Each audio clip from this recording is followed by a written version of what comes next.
Hello. അപ്പം ഇന്ന് ഞാനൊരു കാടമുട്ട ഫ്രൈ എന്ന് പറയാൻ പറ്റില്ല, ഇതൊരു സ്നാക്കായിട്ട് നമുക്ക് യൂസ് ചെയ്യാൻ പറ്റുന്ന ഒന്നാണ്. ആക്ച്വലി ഞാനിത് കഴിച്ചത് നമ്മുടെ മലബാർ ബൈറ്റ്സിൽ ഞാൻ ചായ കുടിക്കാൻ പോയപ്പോൾ അവിടെ ഇങ്ങനെ കാടമുട്ട, എൻ്റെ കണ്ണാടിയിൽ ഗ്ലെയർ അടിക്കുന്നുണ്ട്. അപ്പോൾ അവിടെ ഇങ്ങനെ ഈ ഒരു കാടമുട്ട ഇങ്ങനെ സ്നാക്ക് പോലെ വെച്ചിട്ടുണ്ടായിരുന്നു. അപ്പോൾ ഓപ്പോസിറ്റ് ജിം ഉണ്ടായിരുന്നു, അപ്പോൾ എനിക്ക് തോന്നുന്നു അതുകൊണ്ടായിരിക്കും. പക്ഷേ ഭയങ്കര ടേസ്റ്റ് ആയിരുന്നു. അപ്പം പക്ഷെ അവരോട് ചോദിച്ചവർ പറഞ്ഞത്, എന്നാലും എൻ്റെ ഒരു കാൽക്കുലേഷൻ വെച്ചിട്ട് ഞാൻ ഇങ്ങനെയാണെന്ന് വിചാരിച്ച് വീട്ടിൽ വന്നൊന്നും ഉണ്ടാക്കുന്നത്. പക്ഷെ അത്രയും ടേസ്റ്റ് വന്നില്ല, അവരതിനകത്ത് വേറെ എന്തെങ്കിലുമൊക്കെ ഇടുന്നു. പക്ഷെ എന്നാലും പെട്ടെന്ന് നമുക്ക് ഈസിലി വീട്ടിലുണ്ടാക്കാൻ പറ്റുന്ന എളുപ്പം, ജസ്റ്റ് മുട്ട പുഴുങ്ങാൻ കുറച്ച് 2-3 സാധനങ്ങൾ ഇട്ടൊന്ന് ഫ്രൈ ചെയ്തെടുക്കുക, അത്രേ ഉള്ളൂ. പിള്ളേർക്കൊക്കെ വൈകിട്ട് വരുമ്പോൾ കൊടുക്കാൻ നല്ലത്. ആക്ച്വലി കാടമുട്ട നമുക്ക് അറിയാമല്ലോ, നല്ല എന്താ ഭയങ്കര ഇതല്ല, ഔഷധമല്ലേ കാടമുട്ട. കാട ഞാൻ കഴിക്കാറില്ല, കാടമുട്ട. അപ്പോൾ നമുക്ക് ആദ്യം ഈ കാടമുട്ട ഒന്ന് പുഴുങ്ങിയെടുക്കാം. ഓക്കെ, ഇനി ഞാൻ കണ്ണാടി വെച്ചിട്ട് എനിക്ക് കാണാൻ പറ്റത്തില്ല, അതുകൊണ്ടാണ്. ഓക്കെ, അപ്പം ഞാനിത് പുഴുങ്ങുന്ന ഞാൻ ഈ ഒരു എഗ്ഗ് ബോയിലറിലാണ് കേട്ടോ. ഇത് ഞാൻ നേരത്തെ ഏതോ ഒരു വീഡിയോയിൽ ഞാൻ പ്രൊമോഷനായിട്ട് കാണിച്ചിട്ടുണ്ട്. അതാകുമ്പോൾ എനിക്ക് എളുപ്പമുണ്ട്, കറക്റ്റ് ടൈം ആകുമ്പോൾ കട്ട് ഓഫ് ചെയ്തോളും. ഇത് അഗാരോയുടെ പ്രൊഡക്റ്റാണ്, ഞാൻ അതൊന്ന് കാണിച്ചു തരാം. ദിസ് കംസ് വിത്ത് ഇതാണ് അഗാരോയുടെ ഗ്രാൻഡ് എഗ് ബോയിലർ. ഇതാണ് സംഭവം. ഇറ്റ് കംസ് വിത്ത് ഒരു ലിഡ് ഉണ്ട് അതിൻ്റെ കൂടെ. പിന്നെ എഗ്സ് വെക്കാൻ വേണ്ടിയിട്ടുള്ള ട്രേ ഉണ്ട്. ഇതിനകത്ത് നമുക്ക് 8 മുട്ട വരെ പുഴുങ്ങാം. പിന്നെ ഇവിടെയാണ് നമ്മൾ വെള്ളം ഒഴിക്കുന്നത്, ഒരു തെർമൽ ഹീറ്റിംഗ് ആണ്. ഒരു സ്വിച്ച് ഓൺ ആക്കേണ്ട സ്വിച്ച്. പിന്നെ ഇതിൻ്റെ കൂടെ എഗ്സ് പോച്ച് ചെയ്യാനുള്ള ഒരു സാധനം കൂടെ ഉണ്ട്, ഞാൻ കാണിച്ചു തരാം.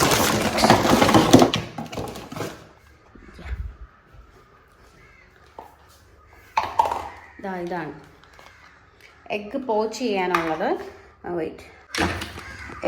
ചെയ്യാനുള്ളത്. പിന്നെ ഇത് വെള്ളം എടുക്കാൻ വേണ്ടിയിട്ടുള്ള ഒരു ട്രേ ഉണ്ട്. ഇതിൻ്റെ ഇവിടെ ഒരു നീഡിലുണ്ട്. ഇത് നമുക്ക് ഈ ഒരു നീഡിൽ എന്തിനാന്ന് വെച്ചാൽ നമുക്ക് ഈ ചില സമയത്ത് എഗ്സ് പൊട്ടത്തില്ല. അപ്പം നമ്മളിതൊന്ന് പ്രിക്ക് ചെയ്തിട്ട് വെക്കുകയാണെങ്കിൽ ആ ഒരു പൊട്ടൽ നമുക്ക് അവോയ്ഡ് ചെയ്യാൻ പറ്റും. അപ്പം നമുക്ക് ഇതിനകത്തൊന്ന് എഗ്ഗ് ബോയിൽ ചെയ്യാം. ഫസ്റ്റ് നമുക്ക് വെള്ളം ഫില്ല് ചെയ്ത് കൊടുക്കാം. ഈ വെള്ളം ഫില്ല് ചെയ്യുന്ന ഓരോ അളവുകളുണ്ട് കേട്ടോ.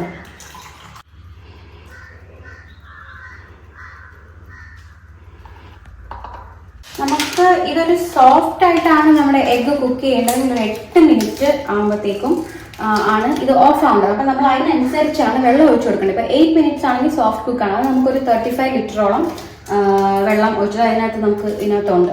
35 ലിറ്ററോളം വെള്ളം ഒഴിച്ചു കൊടുക്കുക. അതെല്ലാം ഒരു മീഡിയമാണ്. നമ്മളൊക്കെ കഴിക്കുന്നത് ഏകദേശം മീഡിയം കുക്കാണ് വേണ്ടതെങ്കിൽ ഒരു 60 ml ഓഫ് വാട്ടർ ഒഴിച്ചു കൊടുക്കുക. അപ്പോൾ ഓട്ടോമാറ്റിക്കലി ഈ ഒരു സംഭവം ഓഫ് ആവും. അതുകൊണ്ടാണ് കറക്റ്റ് ആ ഒരു ml ഒഴിച്ചു കൊടുക്കുക. ആ വെള്ളം തീരുമ്പോഴത്തേക്കും ഇത് കട്ട് ഓഫ് ആവും.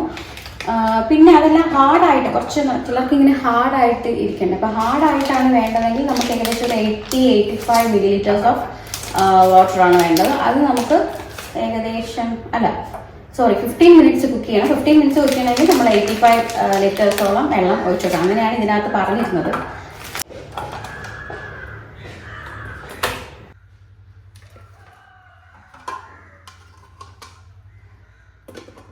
ഈ ഒരു ലിഡ് കൊണ്ടിങ്ങനെ ക്ലോസ് ചെയ്യാം. നമ്മുടെ എഗ്സ് റെഡി ആയിട്ടുണ്ട് ഒരു 8 മിനിറ്റ്സിൽ.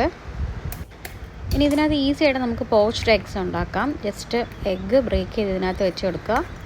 എന്നിട്ട് ഈ ഒരു ലിഡ് അതിൻ്റെ എബോവിൽ വെച്ച് ആ ലിഡ് വെച്ച് ക്ലോസ് ചെയ്യുക. ഇതും നമ്മളുടെ ഒരു ടേസ്റ്റ് അനുസരിച്ച് 8 10 15 മിനിറ്റ്സോ ബോയിൽ ചെയ്താൽ മതി. ഇത് ഓട്ടോമാറ്റിക് ഷട്ട് ഓഫ് ആയിക്കോളും.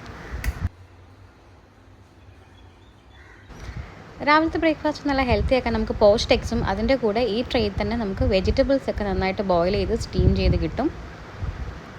അപ്പോൾ എല്ലാവരും ഒന്ന് വാങ്ങിച്ച് ട്രൈ ചെയ്ത് നോക്കുക. ലിങ്കൊക്കെ ഞാൻ ഡിസ്ക്രിപ്ഷനിൽ കൊടുക്കാവേ.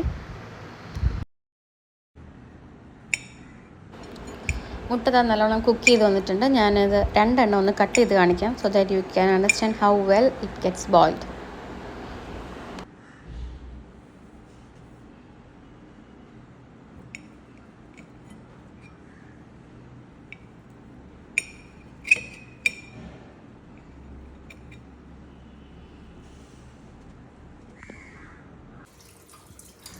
ഈ ലിഡും ട്രേയും ഒക്കെ ഈസി ആയിട്ട് നമുക്ക് വാട്ടർ വാഷ് ചെയ്യാൻ പറ്റും. അതുപോലെ ഈ ഒരു മെയിൻ യൂണിറ്റ് നമുക്ക് നല്ലൊരു ക്ലോത്ത് വെച്ചിട്ട് നന്നായിട്ട് തുടച്ച് വൃത്തിയാക്കി വെക്കാൻ പറ്റും. അപ്പോൾ നേരത്തെ പറഞ്ഞ പോലെ ഇതിൻ്റെ ഡീറ്റെയിൽസും ലിങ്കും എല്ലാം ഞാൻ ഡിസ്ക്രിപ്ഷനിൽ കൊടുത്തിട്ടുണ്ട്. ഇതാ now it's ready for the next boil. അപ്പോൾ ഈ എഗ്ഗ് പ്രിപ്പയർ ചെയ്യുന്ന സമയം നമുക്ക് അതിന് വേണ്ട അരപ്പൊന്ന് പ്രിപ്പയർ ചെയ്യാം. പെട്ടെന്നൊന്നുമില്ല, കുറച്ച് ചില്ലി പൗഡർ എടുക്കുമ്പോൾ കാശ്മീരി ചില്ലി പൗഡർ എടുക്കണം. കാരണം അതിനാണെങ്കിൽ നമ്മൾ എരിഞ്ഞ് ഭയങ്കരമായിട്ട് മെസ്സേജ് വരുന്നു, ഭയങ്കരമായിട്ട് എരിയും. അപ്പോൾ കാശ്മീരി ആണെങ്കിൽ നമുക്ക് ആ ടേസ്റ്റും കിട്ടും, ചെറിയൊരു എരിയും കിട്ടും. അതുപോലെ ഇച്ചിരി കാശ്മീരി ചില്ലി പൗഡർ ഉപ്പും കൂടെ നന്നായിട്ടൊന്ന് മിക്സ് ചെയ്യുക. വെള്ളത്തിലിട്ട് കുഴച്ചിട്ട് കുറച്ച് എണ്ണ ചൂടാക്കുക, കടുക് ഇടുക, അതിനകത്തോട്ട് ഒഴിക്കും, തീർന്നു. പിന്നെ ഈ എഗ്ഗ് കുക്ക് ചെയ്ത് വരുമ്പോൾ അതും കൂടെ മിക്സ് ചെയ്താൽ സെറ്റ്. കുറച്ച് കറിവേപ്പിലയും കൂടെ വേണമെങ്കിൽ ഇടാം, എനിക്ക് അതിൻ്റെ ടേസ്റ്റ് ഇഷ്ടമല്ല. ഇനി ഒരു ബൗളിലോട്ട് കുറച്ച് കാശ്മീരി ചില്ലി, അവനവൻ്റെ എരിവിനും കളറിനും അനുസരിച്ചിടണേ. ഇത് പിന്നെ വലിയ എരിവില്ല. അയ്യോ, കുറച്ച് ഉപ്പ്,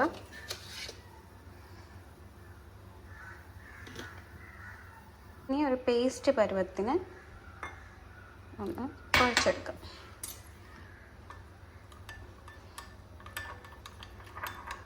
മുട്ട ബോയിൽ ചെയ്യാൻ വെച്ചു, കാശ്മീരി ചില്ലി ഉപ്പും കൂടെ നമ്മളൊന്ന് കുഴച്ച് വെച്ചു. ഇനി സിമ്പിളായിട്ടുള്ള പരിപാടിയേ ഉള്ളൂ. എണ്ണ ചൂടാക്കുക, കടുക് പൊട്ടിക്കുക.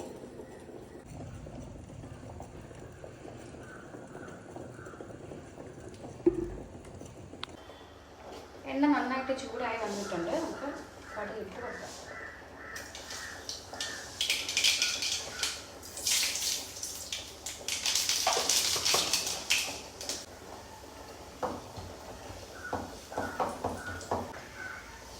അപ്പോൾ ഈ തീ ഓഫ് ചെയ്തതിന് ശേഷം നമ്മൾ നേരത്തെ എടുത്ത് വെച്ച ഈ ഒരു കാശ്മീരി ചില്ലിയുടെ ഈ ഒരു പേസ്റ്റ് ഇടാം.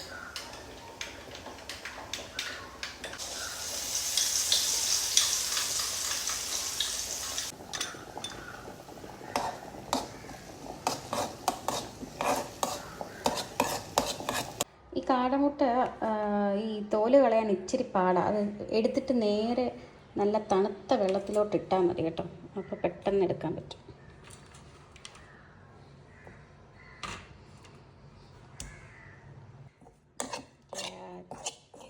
Almost ready. കറിവേപ്പില ഇഷ്ടമുള്ളവർക്ക് കറിവേപ്പിലയും കൂടെ ആഡ് ചെയ്യാം കേട്ടോ, കുറച്ചൊന്ന് ഫ്രൈ ചെയ്തിട്ട്.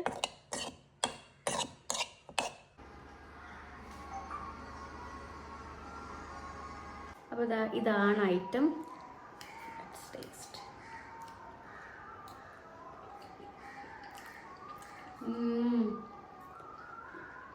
വെറുതെ മുട്ട ഒഴുകി കൊടുക്കാതെ ഇങ്ങനെ കൊടുത്തു നോക്കിയാൽ പിള്ളേർ കഴിക്കുകയും ചെയ്യും. Super, മസ്റ്റായിട്ടൊന്ന് try. ഇത്രയല്ലേ ഉള്ളൂ. ഇപ്പം എക്സ്പേർട്ടായിട്ടുള്ള കുക്സൊക്കെ ആണെങ്കിൽ ഒരു 2 minutes മതി. അപ്പോൾ ട്രൈ ചെയ്ത് നോക്കിയിട്ട് പറയാം. ബൈ.